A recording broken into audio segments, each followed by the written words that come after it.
नमस्कार. जसं तुम्ही बघितलं मागच्या ब्लॉगमध्ये की गोव्याला मी मॅचेस खेळायला आलो आहे. तर आज आमच्या लीगची फायनल मॅच होती. तर मी आत्ता आत्याच्या घरून वेर्ण्याला जायला निघालो आहे. तर आज आमची मॅच आहे 1990 स्पोर्ट क्रिकेट स्टेडियमवरती वेर्ण्याला. तर हे स्टेडियमचं मेन गेट. तर आतमध्ये जाताना रस्ता लाल मातीचा आहे. तर हे 1990 क्रिकेट स्टेडियम, ह्या स्टेडियमची कॅपॅसिटी 5000 आहे. इथे बरेच सारे domestic cricket and national leagues होतात. तर मी पहिल्यांदा VIP स्टँडबॉक्समधून चालू असणाऱ्या मॅचचा व्ह्यू घेतला. त्यानंतर मी डगआउटकडे निघालो आमच्या. त्यानंतर मी डगआउटमध्ये पोचलो आमच्या आणि माझं किट वगैरे ठेवलं. आणि हे स्टेडियम खूप मोठं आहे. अराऊंड 72 मीटर्स स्टेट बाउंड्री आहे. तेवढ्यात आमचे बाकीचे प्लेयर्सही आले होते. त्यानंतर मी वॉर्मअप केल्यानंतर आमचा आधी टॉस झाला आणि आम्ही टॉस जिंकलो आणि बॅटिंग घेतली आम्ही फर्स्ट. त्यानंतर मी रोल बॅक केलं.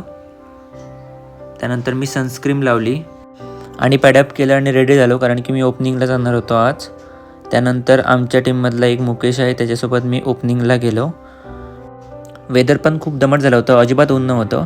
आम्ही बॅटिंग घ्यायचं कारण हेच की विकेट खूप सपाट होतं, त्यामुळे आम्हाला स्कोअर खूप करायचा होता. हे काही शॉट्स होते माझ्या इनिंगचे. त्यानंतर मी आऊट झालो. त्यानंतर मी आतमध्ये डगआउटमध्ये आलो आणि रिफ्रेशमेंट ड्रिंक घेतलं आणि मॅचचा आनंद घेतला. त्यानंतर मी काही फ्रूट्स खाल्ले. तर आमचा स्कोअर झाला होता 178 वरती 6. त्यानंतर मी स्पाइक्स घातले आणि फिल्डिंगसाठी रेडी झालो. त्यानंतर आम्ही टीम हडल केलं. आमच्या कॅप्टननी प्लॅन्स आणि स्ट्रॅटेजीज डिस्कस केले, कारण की आम्हाला काहीही करून ही मॅच जिंकायचीच होती. मग आम्ही फिल्डिंगसाठी रेडी झालो आणि गणपती बाप्पा मोरया करत आम्ही एका वेगळ्याच जोशनी ग्राउंडमध्ये उतरलो. तर अपोजिट टीमनी पॉवर प्लेमध्ये खूप चांगला स्कोअर केला होता. स्कोअर झाला होता 66 वरती 2. त्यामध्ये मीही एक विकेट घेतली होती. त्यानंतर आमचा ड्रिंक्स ब्रेक झाला. ड्रिंक्स ब्रेकमध्ये आम्ही जरा स्ट्रॅटेजी चेंज केली. त्यानंतर स्पिनर्सच्या ओव्हर चालू केल्या आणि लवकर विकेट पडत गेल्या आणि आम्ही मॅच ही जिंकलो. आम्ही ही मॅच जवळजवळ 50 रननी जिंकलो. तर ही आमची विनिंग मुवमेंट. मॅच संपल्यानंतर आम्ही नेहमीप्रमाणे अपोजिट टीमसोबत हँडशेक केला आणि डगआउटकडे निघालो. सगळेजण खूप खुश होते, कारण की आम्ही मॅच फायनली जिंकलो. त्यानंतर मी डगआउटमध्ये येऊन पहिली माझी किट बॅग पॅक केली.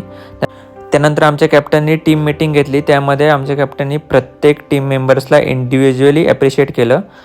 मग प्राईज डिस्ट्रीब्युशन सेरेमनी सुरू झाला.